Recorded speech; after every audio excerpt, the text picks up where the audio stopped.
It's Friday, so let's get to the questions from the listeners.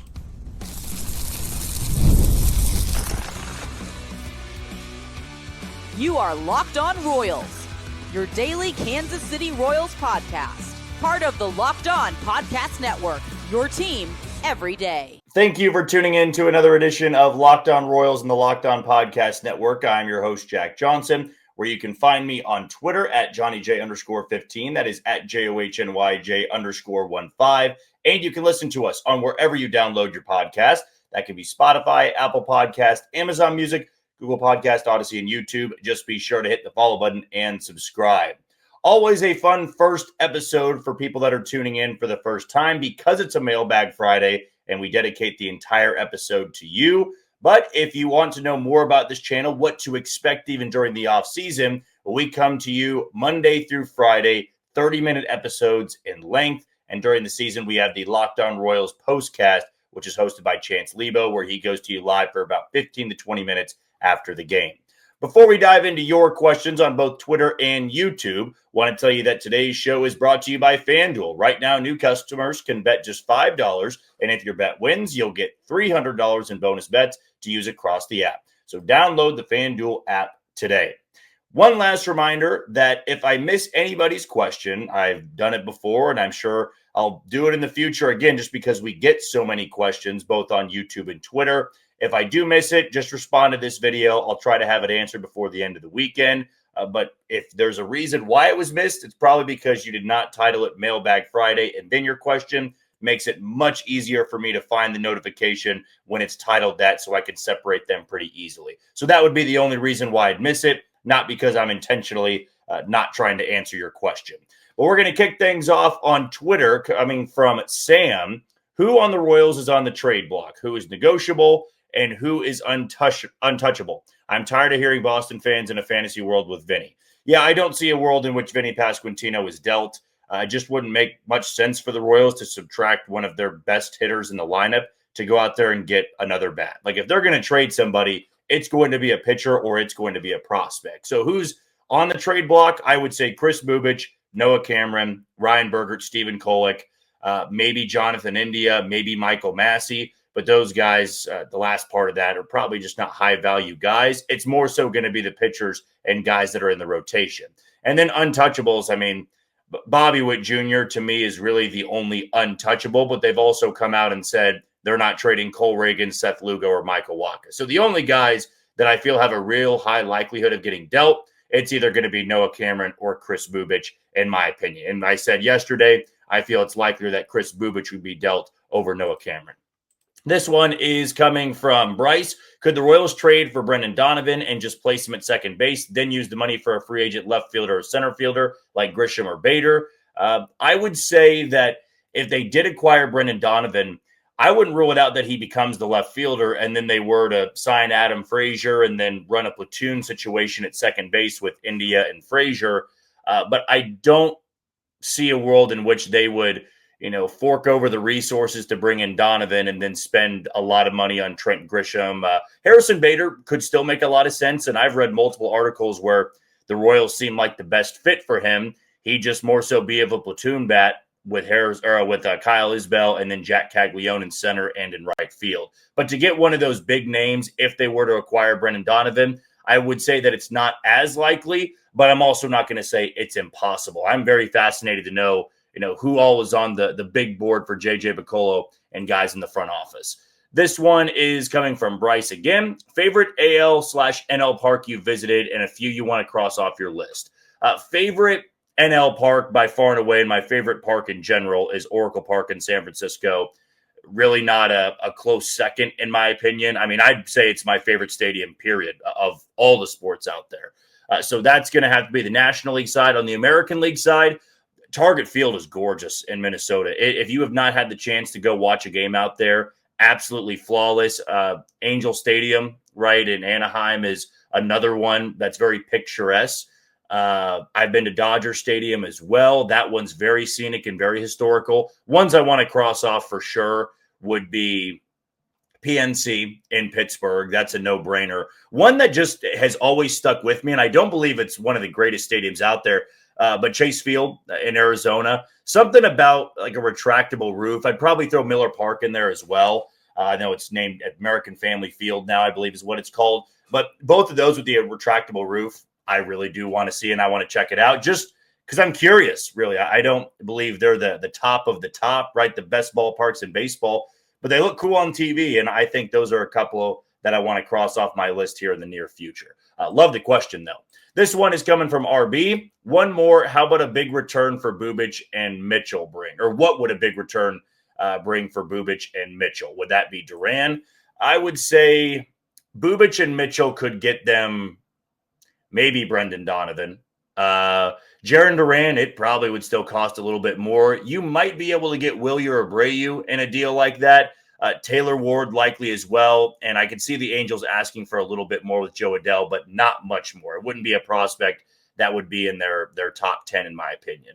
But that could be a trade package the Royals are offering up out there. Or maybe they're trying to hold on to Mitchell and they're talking to other teams about a Ramon Ramirez or one of the pitchers they have in their top 5. But that can get you a lot of value there. And with the names that we've brought up, it definitely could pique the interest of many of those teams looking to move hitters that would fit nicely in the Royals lineup. This one is coming from Tom. Any chance Ursa gets moved? Already over 30, and the reliever market could be crazy.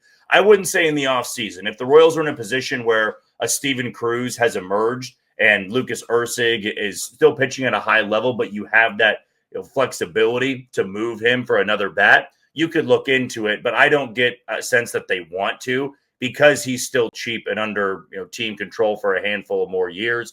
I get relievers that when it goes quickly. But Lucas Ursig's one of the top relievers on this team, and I'm not sure they can get back to October if they were to move him in the offseason.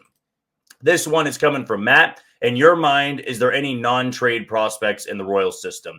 Really, no. I would even say the guys they just drafted, though I want to see things through with Sean Gamble and Josh Hammond. You cannot, look at your farm system, which is not even a top 10 farm system. I don't even believe it's top 20 in all of baseball, and say you have untouchables. Everybody should be on the table if it betters your team in Kansas City. And Rex Hudler once said this. It was right after the Andrew Benintendi deal when they dealt Khalil Lee, who I was very high on. A lot of people were high on. You will always trade a boy for a man. And the Royals are in no position to be having untouchables at the minor league level because they don't have a great farm system to begin with. This one is coming from RB Carr. Thoughts on CJ Abrams being potentially available? He could move to second base or the outfield. Big price, but big upside. Yeah, it would be tremendous upside. And I'm just not buying it that the Nationals want to move him. They are in a spot of rebuilding, and they've got CJ Abrams. They've got James Wood. Those are two guys you'd want to build around a little bit. And they also have Dylan Cruz, too, who they took top 5 in the draft not too long ago. They could move Mackenzie Gore. I don't know why they would. He's still incredibly young and can be their front-running guy the next couple of years. But the Nationals might want to tear it down even more than they already have. But for CJ Abrams, it would be very expensive, and I'm just not buying it that they really want to move him ahead of the season. This one's from Carter Jensen Enjoyer. What do you think the Royals are willing to spend on a guy like Donovan? And if that move happens, does it make it less likely we get a guy like Duran? Yeah, it's probably one or the other. I don't believe they'd have the resources to acquire both Donovan and Duran. Duran just seems to be the most expensive of the bunch because of what he's done the last couple of years. Brendan Donovan would be far more affordable for the Royals. And if they do go that route, I could see them trying to piece together the rest of their outfield through free agency. Because if you do trade for Brendan Donovan, you're giving up a Bubic or a Cameron and probably a top prospect as well. Maybe it wouldn't cost that much. Maybe you throw in a couple of 10 to 20 range guys in your farm system, like ranked 10th to 20th instead of a Blake Mitchell. But I could see a team like the Cardinals saying, we need a top prospect to go along with a Bubic or a Noah Cameron. But you can't get both those guys. Just too much value and too expensive for two guys that would be huge upgrades for the Royals lineup. This one's from Charles. Do you think the Royals should trade for Ketel Marte from the Diamondbacks? If so, what trade offer do you think would get that deal done? Yeah, Ketel Marte is another hot name going around for the GM meetings. The winter meetings are right around the corner as well. Arizona is dangling him in front of a lot of teams. That's for sure.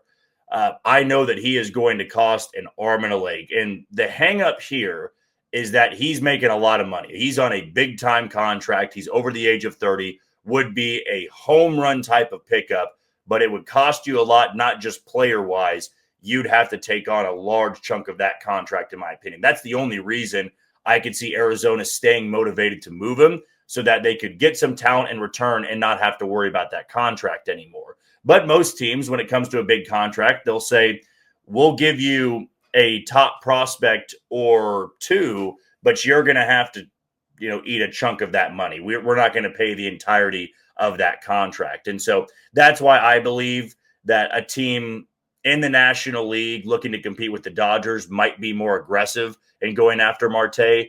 I don't know why Arizona in their own division would try to move him when they're trying to compete with the Dodgers themselves. But I could see, even a team as aggressive as the Padres wanting to do that and making it work somewhere in that lineup. On the American League side, man, maybe you could look at a team like the Yankees. I hate to say it, that could be aggressive in that way.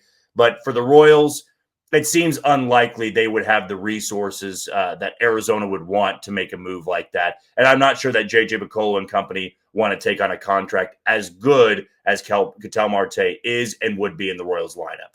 We're going to take our first break of the show. When we come back, still a lot of questions to get to next on Locked On Royals. You are tuned into Locked On Royals on the Locked On Podcast Network. I'm your host, Jack Johnson, and you can listen to us on wherever you download your podcast. Want to tell you about the title sponsor in FanDuel. The NBA is back, and there's no better place to get in on the action than FanDuel, the official sports betting partner of the NBA. Even if you missed the start of the game or want to ride the hot hand, FanDuel has live bets on everything from who will score next to fourth quarter comebacks. Plus, you can even combine your live bets into a same-game parlay for a shot at a bigger payout. It keeps every game exciting, especially when your team's making that late push. Right now, FanDuel is giving new customers $300 in bonus bets when your first $5 bet wins. So head to FanDuel.com to sign up and play your game with FanDuel, the official sports betting partner of the NBA. For my pick, I will go to Sunday between the Chiefs and the Broncos. I will take Kansas City outright with that 3.5 spread. If you wanted to think that Broncos can keep it close, you can always have that game-winning field goal for Kansas City, but Denver covers the 3.5. But I feel that the Chiefs are going to win this game anywhere from 5 to 6 points. So I'll go with them outright in a pivotal matchup for the AFC West on Sunday afternoon. Next round of questions is going to begin with Caleb. If we added Donovan, would that be the left fielder we are looking for? Or would we put him at second and still get someone else for left field? Also, if we were looking for a righty to complement Caglione, would that be instead of Yastrzemski since he is a lefty? I will go back to one of my previous answers. Brendan Donovan could absolutely play left field, and I feel that would be likelier if they did make a move like that because you have 2 second basemen on the roster, and I'd imagine they still want to bring back Adam Frazier. So that seems likelier than putting Donovan at second, getting rid of Massey and India, not signing Frazier, and then going after another left fielder, but it's certainly possible. As for Yastrzemski, it came out that Miami's interested in him. Gabe Kapler running that team. He played for him in San Francisco, so there is that tie. I'm not getting the sense anymore that there is going to be a reunion. I was very adamant that I thought there would be, but the Royals just haven't expressed as much interest, and it probably comes down to the fact that they want an everyday left fielder. Mike Yastrzemski's a platoon guy, and they want Kag starting in right field, and with him already being a lefty, there's just not a fit for Yaz anymore in Kansas City. Could always be wrong there, but that's what I feel with, Yastrzemski and his potential future with the Royals. This one's from Aiden. I don't believe the Royals would want to trade both Noah Cameron and Chris Bubich for 2 bats, but do you think they'll have to if they go after Brendan Donovan and a left fielder?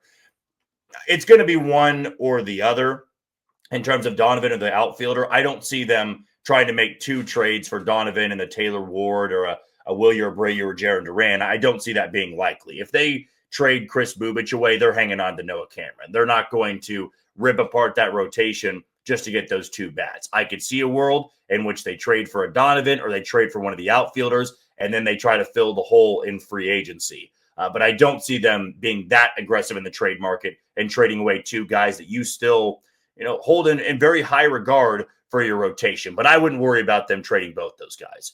This one's from Paul. Thanks for the show as always, JJ, of course. And if the Royals participate in a meaningful way in free agency, wouldn't the most pragmatic move for a higher-end infielder to primarily play second base be signing Ha-Seong Kim? Also, you'd provide a hedge against an injury to either Bobby Witt Jr. or Garcia. I like Ha-Seong Kim a lot. He is coming off a year where he was hurt or recovering, and Then I thought he was pretty good for, I believe it was the Braves. He bounced around 2 teams last year. I would like the upside. I really liked him when he came over and played for the Padres. But I would say that you are gambling that the numbers just aren't going to be there. And that's the case for Jonathan India and Michael Massey, and that's really the case for any guy you try to acquire. That the downside is he doesn't live up to the numbers, but even last year, he finished the year as a below average bat. So do you want to roll the dice and see if he can be a league average bat or better? I'm sure it would not cost you an arm and a leg, as we've been saying. It'd probably be in the ballpark of 10 to 12 million on a 1-year deal, and that's absolutely doable. But I would say that early on in free agency, he might be looking for a 2-year deal because he had the 1-year deal last year in free agency, and it's always tough to play under the cloud of a 1-year contract. This one's from Justin. Lots of commotion for Angels, Boston, and even St. Louis. What would be the best trade for each team, and which is one of your favorite of the three? The likeliest, I would say, just because we've heard they're interested in a actual player they've mentioned, whereas the Angels and Boston, they were just mentioned, and the outfielders weren't linked to the Royals. We could assume who it would be, but we don't know for sure who the Angels and Red Sox would be willing to trade to Kansas City, whereas the Royals are open about being interested in Brendan Donovan, and I feel that that would make the most sense, and it wouldn't be as expensive as the other names there. So St. Louis is my favorite there to get Brendan Donovan. I feel he'd be the perfect fit compared to the rest of them. But for each of those teams, Taylor Ward would be the trade for the Angels. What it would take, I'd imagine Chris Bubich in a prospect. Same goes for Brendan Donovan. And then as for Boston, go big or go home. I'd say it'd be Jaron Duran that they would be more willing to move than the other guys out there. And that would take you a Noah Cameron, I believe, Blake Mitchell, and probably another top prospect or two to bring him into Kansas City. It would not be cheap whatsoever. This one's from Eli. How do you think the 2027 season will shake out, considering there's likely going to be a lockout? Similar season structure to 2020 if the season doesn't get started until that late again. I would hope that there is an agreement before there would be a potential lockout. We know that the players union and the owners, they just do not get along whatsoever. That does concern me. But if they do start late, yeah, I mean, in 2020, on top of COVID, you had, or it wasn't COVID, it was the 2021, whenever that lockout was coming. It might have been 2022 when they were in danger of it. I believe it was 2022 where they came to an agreement like right near the end of spring training.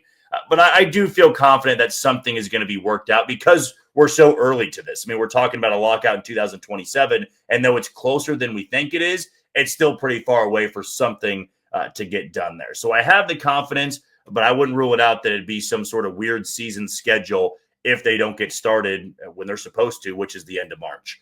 This one's from Brett. Since there's a bunch of Jaron Duran rumors, what are your thoughts on him as a cornerstone outfielder for this team in 2026? I mean, he'd be an absolutely big get, and I feel that his numbers would translate, and maybe you'd even get better numbers because of how cavernous Kauffman Stadium is, and I feel that he can hit to all fields. It just would cost you a lot, and I'm just not sure the Royals are willing to go to that length for a guy that may not be worth that. I mean, he did hit in the 250s last year. Not that average is everything, but if you're going to be giving up multiple starters, multiple top prospects for a guy that's not even going to be your best hitter on the team, it just might not be worth it when it's all said and done. This one's from Prepsley. What would your preferred route be? Trade for an outfielder and sign a second baseman, or trade for a second baseman and sign an outfielder? Well, it's tough because my pick is Brendan Donovan, and he can play both. So I guess I would say trading for an outfielder, and I'm going to call Brendan Donovan an outfielder, even though he played the majority of the games at second base, and then signing someone like Adam Frazier to pair with a Jonathan India and running it like that at second base. Because I really feel that Brendan Donovan's bat would play nicely in the Royals lineup and be a nice boost for the top of the order. And I don't believe he'd be as expensive as some of the other names out there. If it was Taylor Ward, you could do the same thing. You're signing a left fielder, an everyday left fielder, and then you could bring in somebody like a Frazier for second base, and then gamble or roll the dice with Jonathan India at second base and hoping that he bounces back and stays healthy in 2026. This one's from Aaron. Where is Asa Lacy? Well, that is, I guess, a question that is still lingering. I don't want to say the big question because nobody's known where Asa Lacy is for, a couple years, it seems like. He has not pitched in the minor leagues since 2022. At this point, I would just, go about your Royals fandom that he's not with the organization anymore. I actually have not seen a transactional move where he's been released or anything like that. I'm hoping all is well with him. He just never really could stay healthy. It happens with first-round picks. It happens with young guys in general. They can have great college numbers, and I will always stand by that it was the right pick at the time. He was arguably the best left-handed college arm in the draft. The Royals needed pitchers, and that COVID year threw off everything. I mean, if that was in a full season, that draft board would have not looked like how the draft board looked. If you have a full season of college baseball, there would have been other guys that rose up the board, had fallen down, but I stay confident that Asa Lacy still would have been a top 10 pick. Just don't know if he would have been a top 5 pick when it was all said and done. We'll take our final break of the show when we come back. Still a set of questions we have to get to on YouTube. So we'll have to go rather quickly so we can get this in about 30 minutes there. But that's coming up next on Locked On Royals. You are tuned into Locked On Royals and the Locked On Podcast Network. I'm your host, Jack Johnson, and you can follow me on Twitter at JohnnyJ_15. Our final set of questions is going to begin with Connor. What do you think the Royals will do with Marsh when he returns, with the team already having a stacked rotation? Maybe it would be the bullpen. I don't believe Alec Marsh is going to pitch with the team in 2026. He's going to be recovering from surgery. Then you got the rehab. I don't know if Alec Marsh is in the future plans for the Royals. If he's fully healthy by spring training 2027, then we can reevaluate that then. But I don't see a world in which he's pitching in Kansas City in 2026. This one's coming from Jerry. If a team was interested in making a trade with us for a middle-of-the-lineup hitter, but they were requesting either Lugo or Waka as a starting pitcher, what should the Royals be willing to do? I say yes. They are both older with larger salaries and would rather trade a Waka than a young pitcher like Bubic or Cameron. And the salary we are getting rid of would be used for the bat that we would need. I would say that if you could get one of those players and they ask for Waka or Lugo, absolutely, I would rather do that than trade one of the younger pitchers. But I don't think you'd be able to get one of the bats you're wanting for a Lugo or Waka because of their age and because of their contract. So not a bad thought whatsoever, but I feel the Royals are saying we're not trading Waka and Lugo because there's not much of a market for either of those guys considering the age and considering the money that is being put into them.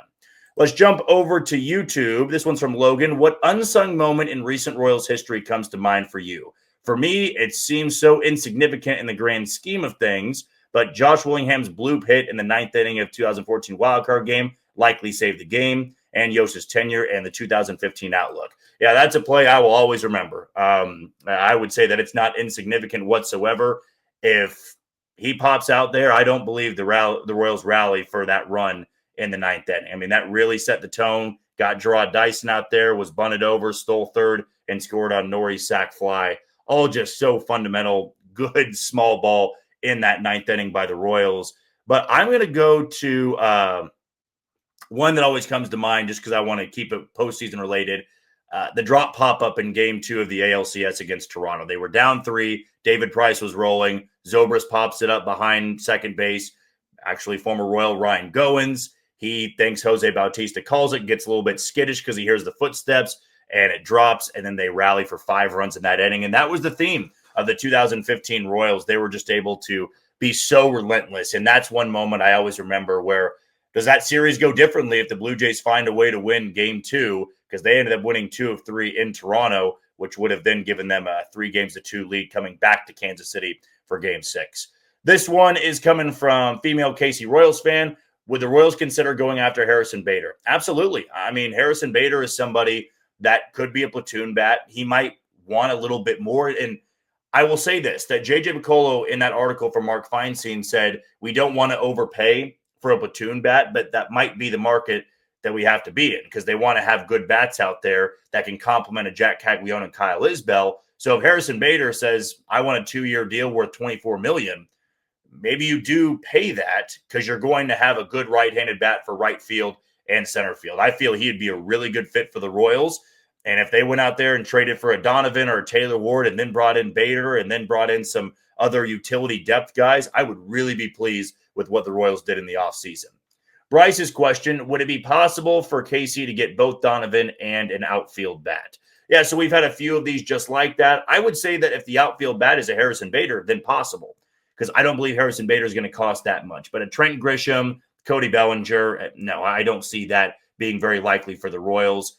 If they do spend in free agency, I would not see them giving anybody over $30 million in a contract, even if it was over 2 to 3 years. I feel that their cutoff would be around $25 million, which is where I had that Harrison Bader contract at.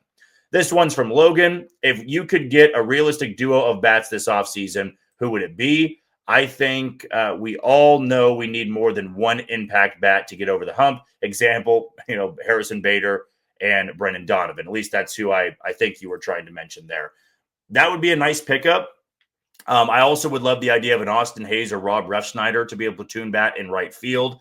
Who's to say you have to stop at 2 bats? I mean, I would love for them to overhaul the depth on that bench just so I can feel better about some pinch hitting situations late, or if they go with a right-handed heavy lineup against lefties, throughout the season, because we know Matt Quatrero is going to be doing that anyway.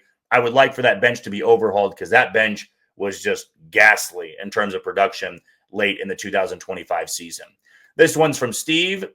Mailbag question. Wasn't the Fermin trade to San Diego for Berger and Kolek a highly rewarding trade? Love the show. Absolutely. To get 2 guys like that performed well after the deadline, and all you had to give up, as much as I love Freddie Fermin, was a backup catcher.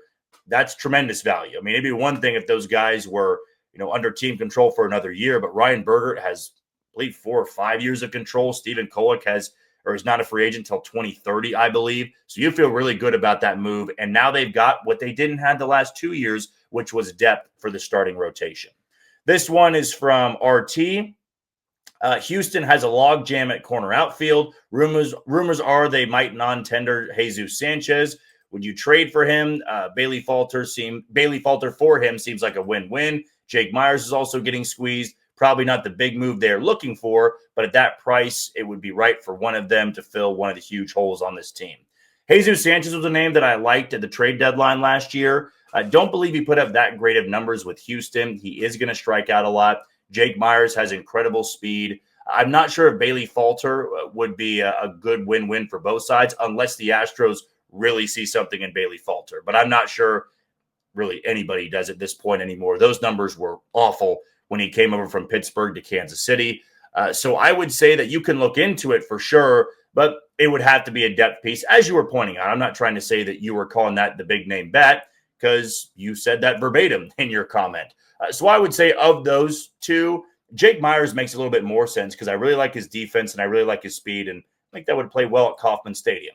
This one's coming from J.A. Would C.J. Abrams be a cheaper alternative to or match up with in a trade better than Jarren Duran, especially with all the talk that he may not stick at shortstop? Yeah, second question on C.J. Abrams in tonight's episode.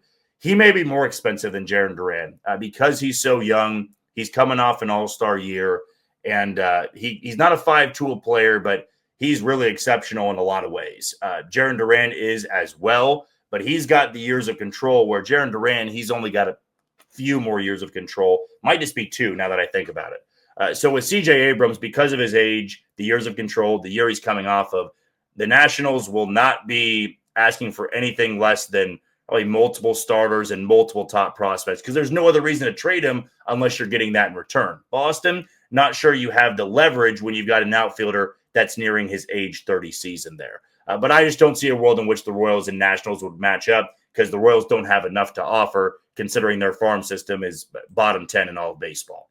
This one is from Jack.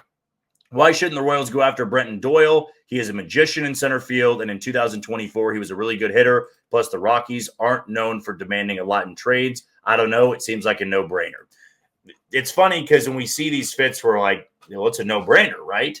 But there's always going to be a hang-up somewhere. If the Rockies are going to trade Brenton Doyle, one of their better players, they need to rebuild at some point, and they're going to have to start trading away these guys that have value because they're nowhere close to contention, especially competing in the toughest division in baseball, which is the National League West. I would say that they can look into it for sure, and that screams a perfect Royals fit. A great defensive center fielder, can be that league average bat. But as of right now, the Royals are viewing Kyle Isbell as their center fielder, and I could see them getting him a platoon bat, and I feel that Brenton Doyle is more of an everyday player, and the Rockies are going to treat him as such, right? Somebody is going to overpay for him to be an everyday center fielder, but we'll see, because the Rockies are just not known for making a lot of deals, and when they do, it's for minor pieces. And I can't remember the last time the Royals and Rockies even linked up on a trade. But I do like the name there. I feel he'd be a really good fit in Kansas City.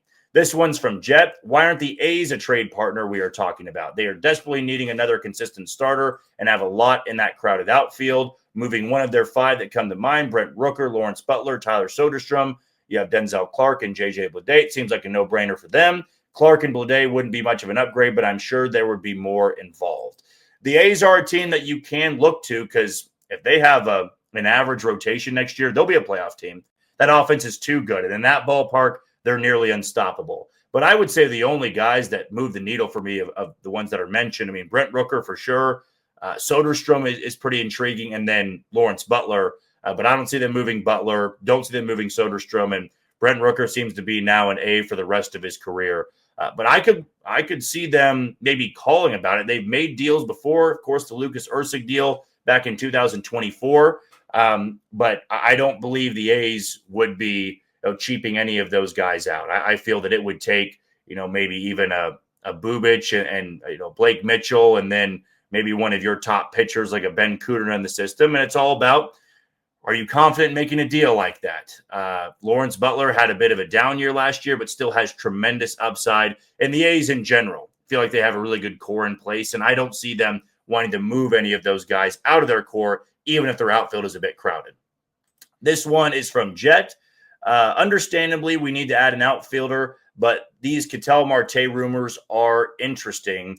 Could we go offer something like Bubic and another big name or another big leaguer and Blake Mitchell to the D-backs and pick up Marte's contract? It doesn't seem too outlandish for the 4 remaining years and the caliber of player that he is, but would make re-signing both Michael and Vinny tricky.